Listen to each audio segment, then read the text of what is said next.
One of the things that I try to do in this group is to bring in new research that has been done, especially on mindfulness.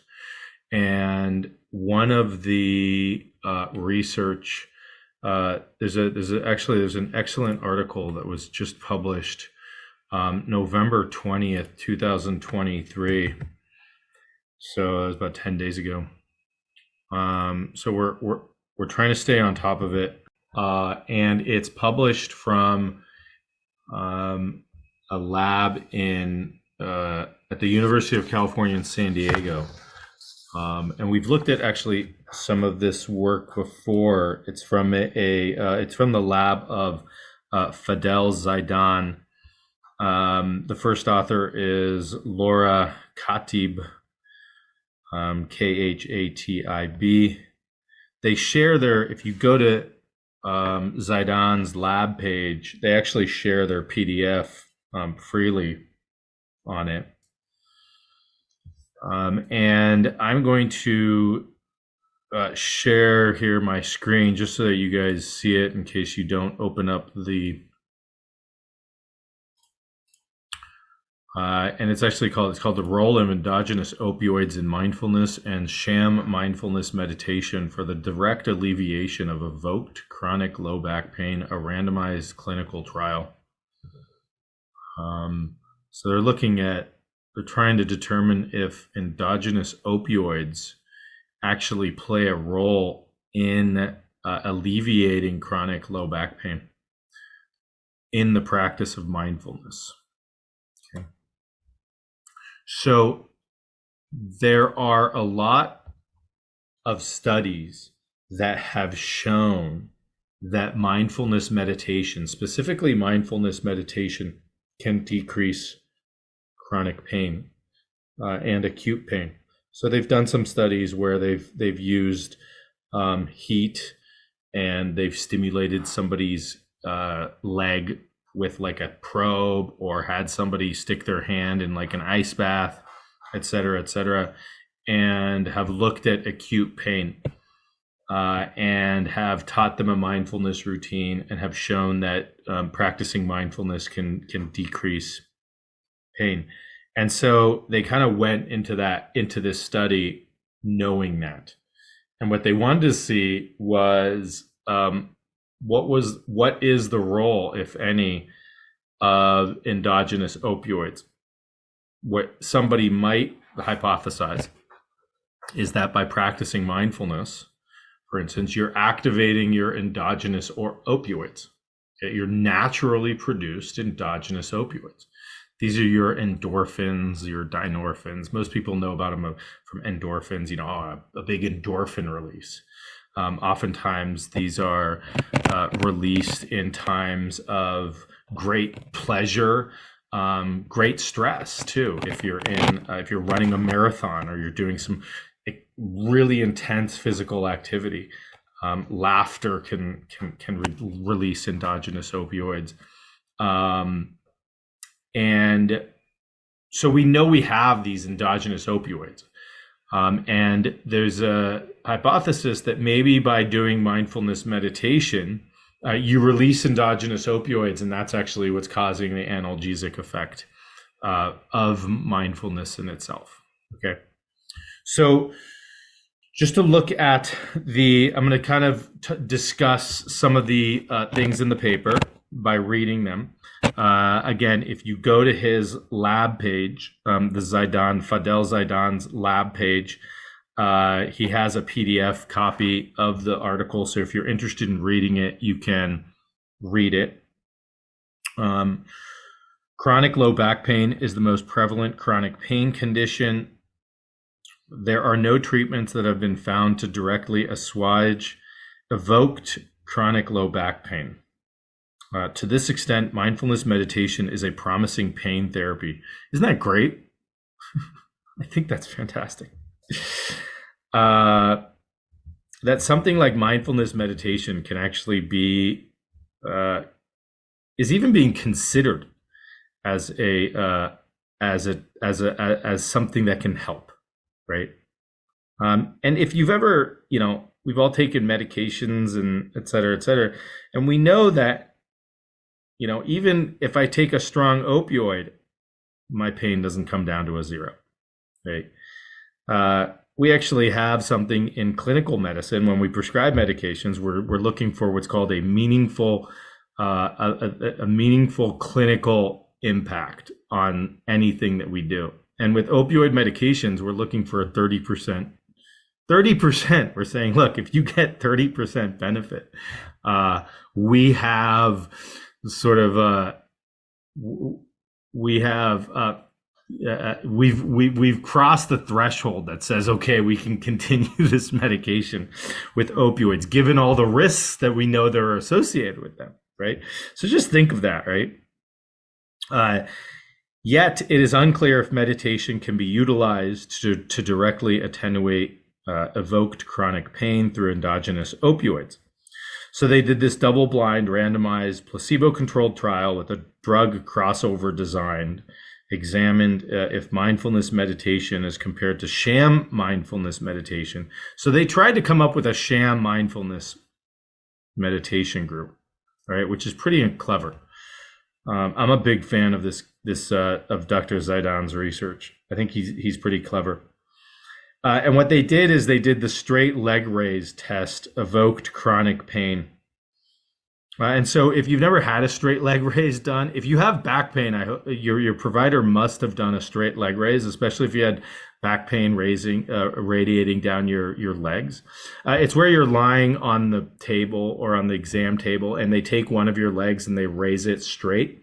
And they raise it to some angle, and they ask, does this increase the pain going down your leg? Do you feel increased numbness or stabbing or piercing pain going down your leg? And if you do, if it's not just like tight hamstrings or, that's my calf injury from 5 years ago or something like that, but you feel that pain that's coming down from the back, then that's what's called a positive straight leg raise. And we will measure the angle. Some people will just estimate the angle and say, they're positive at 45 degrees, kind of as the leg is going up. This is 0. This is 45 degrees. This is 90. And we'll say that's a positive straight leg raise. And then we put you down. And a lot of people just after that's a provocation of the pain, right? The pain will relax. It'll remain. You'll be like, how that hurt. We get that a lot. It's like, gee, I was okay until you did the physical exam on, which oftentimes is too bad. Okay. And so that was their evoked chronic low back pain. These are people who do have chronic low back pain. We're exacerbating the pain by doing a straight leg raise, and then we're changing that. So after the intervention, so that was the intervention, and then so what they did is, so that was how they measured pain at first. Okay, and then patients were randomized to 4 sessions. 4 sessions of mindfulness. You either got, half of them got sham mindfulness. You got to, that's also going to have some effect.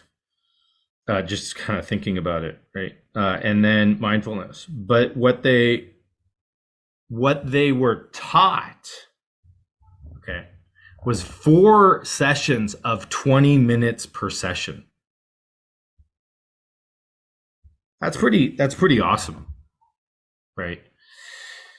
Hey, look, we know that you have chronic low back pain. So let's just put this in a clinical setting, right?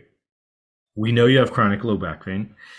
In 4 sessions of 20 minutes, we can teach the majority of people how to do something that actually helps you decrease your pain. Okay.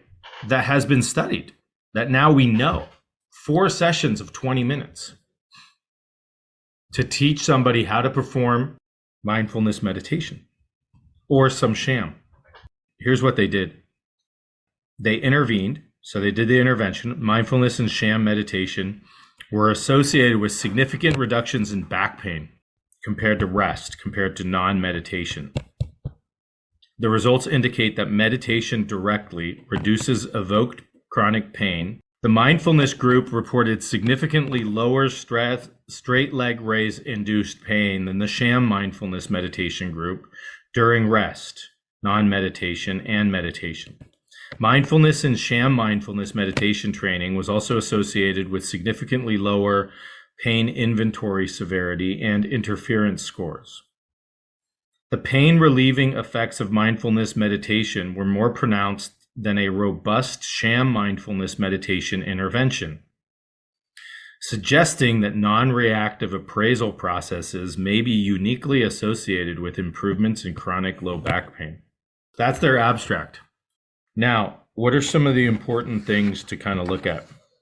Number one, in their introduction, mindfulness meditation is a self-facilitated technique. That's what I'm really going for. Okay, that's really what I'm going for. That this is self-facilitated. After you learn it, you don't need anybody else but yourself. Okay, so you're not looking for that external source to provide you relief. A self-facilitated technique that involves sustaining non-reactive attention, right? How much have we focused on that in terms of you're paying attention, but you're not identifying with it. You're paying attention, you're noticing it. If you do react, you notice the reaction, but you try to notice the reaction and then sort of take a step back. There's no judgment about it. Okay. Non-reactive attention to arising sensory and cognitive affective events and produces durable reductions in chronic low back pain even after 8 weeks of training. They did 4 sessions of 20 minutes. Here's the group intervention. You ready? So the mindfulness intervention. Patients in the mindfulness group participated in 4 sessions, 20 minutes per sessions of mindfulness mental training. Mindfulness training was facilitated by certified meditation instructors. In each training session, mindfulness-based instructions emphasized 1, acknowledging arising thoughts, feelings, and or emotions. Step 1, acknowledge.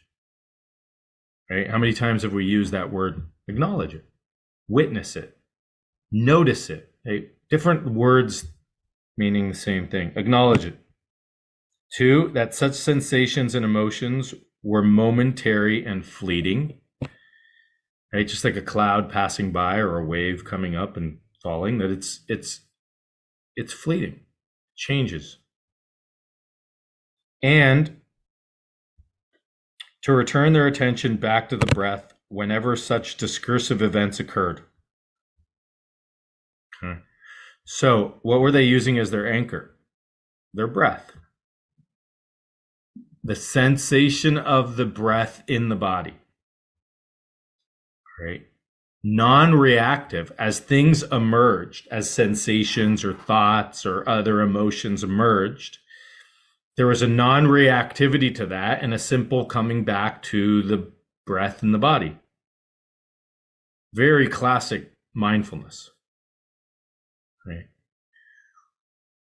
That's as things arise, right? As a thought or emotion or sensation arise and we appraise it and we give it energy, right? What happens to that? It grows. Okay. So that's that non-appraisal aspect that they're talking about, that we notice it. Okay, good. Come back. Right. What are we coming back to? Let's come back to the breath, that there's these changing, fleeting thoughts, emotions, even sensations, that as we pay attention to a certain sensation, we notice that it also changes, that it also has different qualities in the present moment. All right. During training day number 4, because the study subjects were asked to do a straight leg raise, essentially, or somebody did a straight leg raise for them. During day number 4, participants were asked to practice while lying down.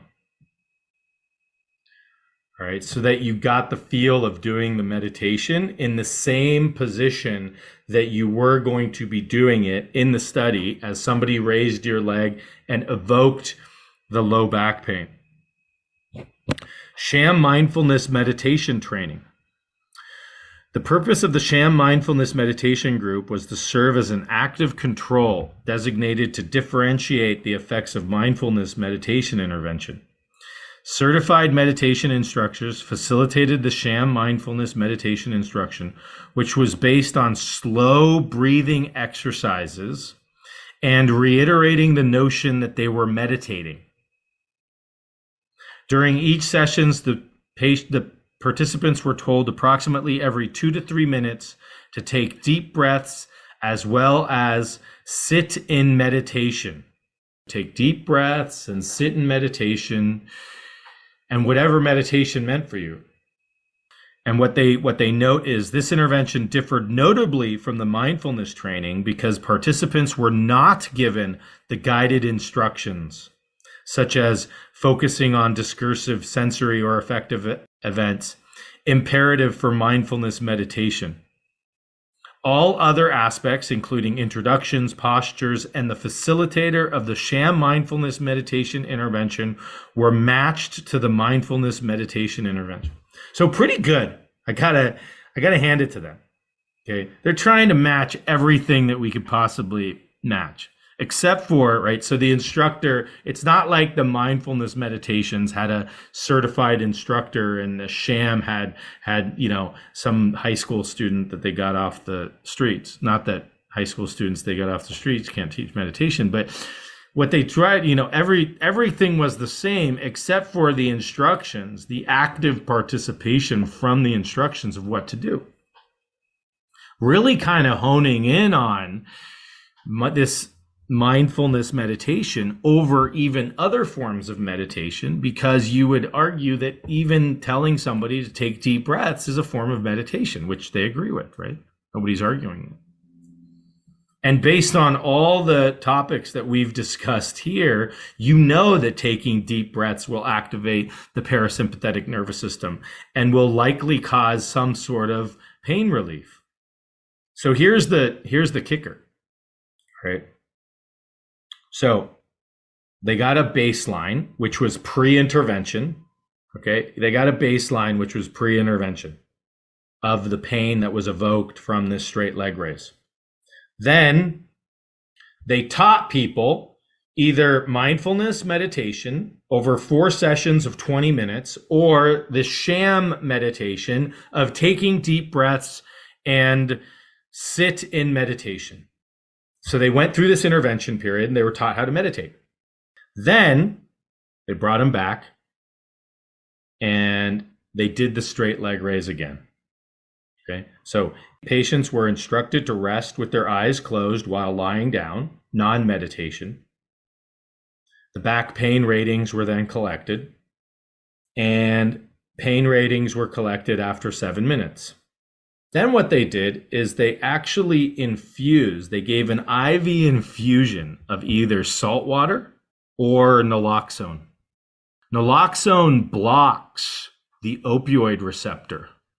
So it's actually what people get if you overdose, or if you're overdosing, you can inject naloxone. They gave a continuous IV infusion of naloxone. So what that is going to do is that's actually going to go and bind any opioid receptor in your body, therefore preventing the endogenous opioids. If mindfulness, so here's the thought, if mindfulness increases endogenous opioids during the practice, then if we give an opioid blocker, we're going to block the analgesic effect of the mindfulness. So essentially, they're blocking one of the pathways that could actually be leading to analgesia. Pretty clever. So they got a baseline pain score. They taught them mindfulness, 4 sessions of 20 minutes, or sham meditation, take deep breaths and sit in meditation. Brought them back after they learned it, took a baseline reading, started infusing them with either saline or naloxone. Saline is not going to block anything, but they don't know which they're getting. That's blinded. It's just a bag.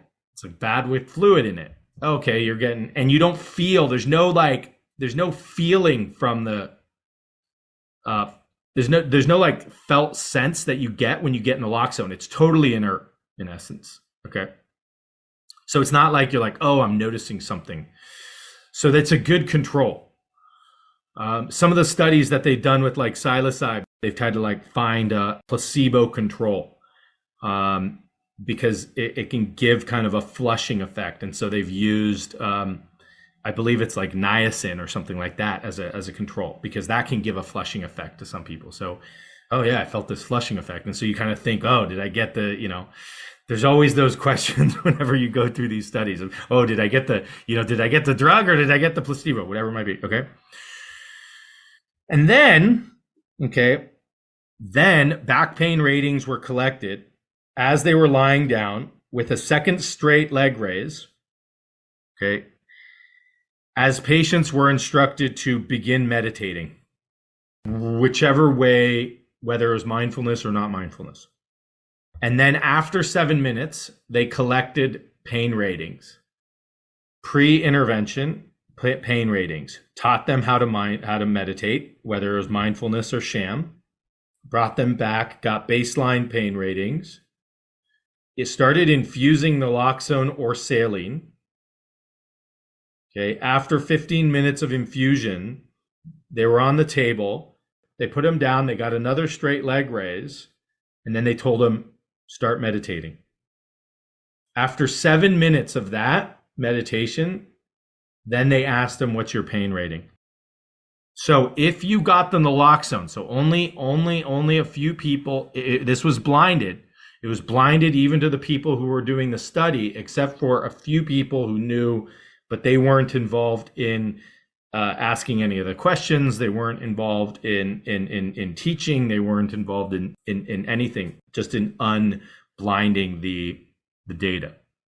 If you got naloxone, you're blocking the endogenous opioids that are being, even if you're making endogenous opioids, they're not able to block the receptor. And so therefore they essentially, based on that pathway, they're not binding their main receptor, which then you're not getting the endogenous opioid response in the body. Here's what they found, and all the data's in the article. I think they did a pretty good job. Okay.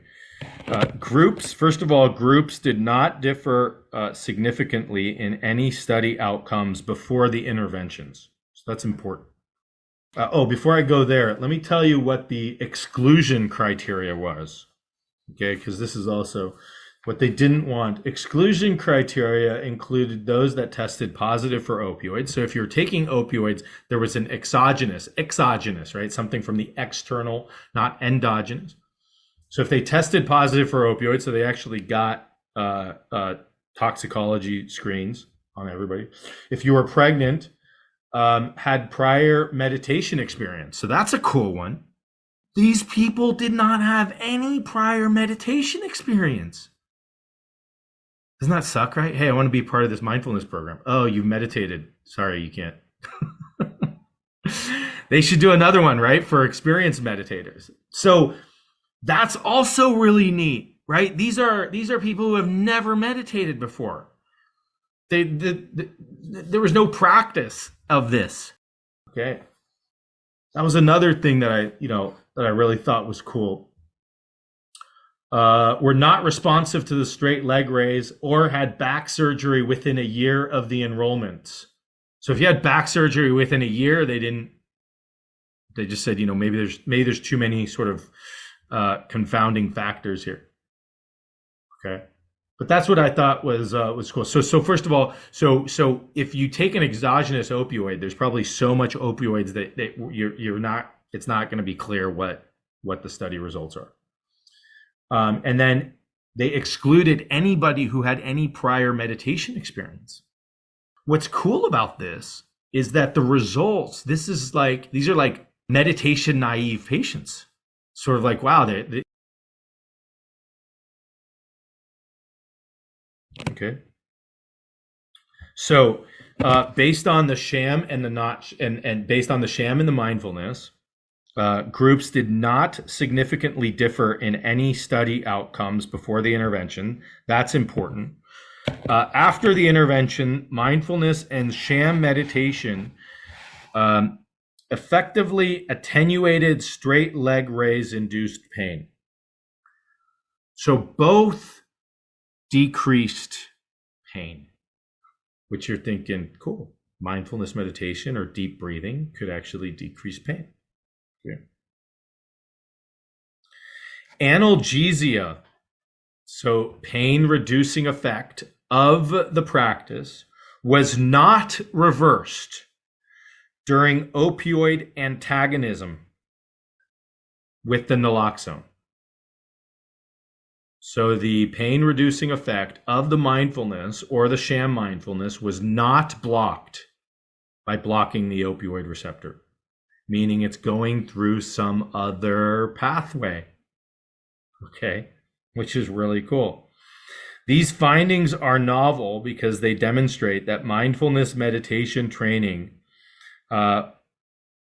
was more effective at reducing evoked chronic pain when compared to a placebo mindfulness technique. So they showed that with time, the mindfulness technique was more powerful than the sham, but immediately was similar. The naloxone did not block the pain reducing effect of the meditation, which means that the meditation, whatever mechanism is happening to help reduce pain, is not going through the endogenous opioid pathway. Okay. They state that this is an integral step in fostering the behavioral and mechanistic validity of mindfulness meditation as a reliable treatment for chronic pain. After the interventions, the mindfulness meditation group reported lower pain before and after the straight leg raise test, when resting and during meditation when compared to the sham mindfulness meditation group. So let me just read that again. After the interventions, the mindfulness meditation group reported lower pain before and after the straight leg raise test when resting and during meditation when compared to the sham mindfulness meditation group. So they both had an effect, but the mindfulness group had an even larger effect. Okay. In light of the present and other findings, we predict that meditation may engage a combination of dopaminergic, so dopamine, glutaminergic, glutamine, and or endocannabinoid systems to uniquely facilitate mindfulness meditation-induced pain relief.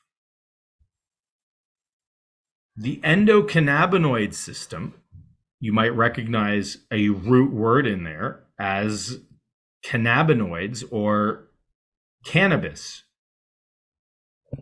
We have an endocannabinoid system that recognize endogenous cannabinoids.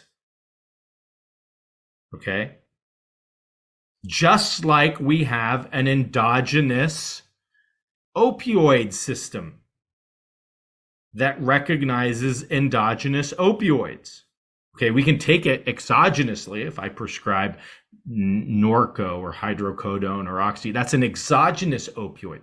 But we have an endogenous opioid system that recognizes endogenous opioids, just like we have an endogenous cannabinoid system that recognize endogenous cannabinoids. We could take it exogenously from marijuana and cannabis and stuff like that, right? But there's an endogenous system. In fact, one of the coolest molecules, this was published, I believe, in either Science or Nature many years ago, as one of the first endocannabinoids that was discovered. So an endogenous cannabinoid that was discovered, and they called it anandamide. Anandamide. If you know what the root word of ananda means, You'll know why they actually named it that. Ananda is the root word in Sanskrit of bliss. And so they named it anandamide as an endogenous cannabinoid. Okay.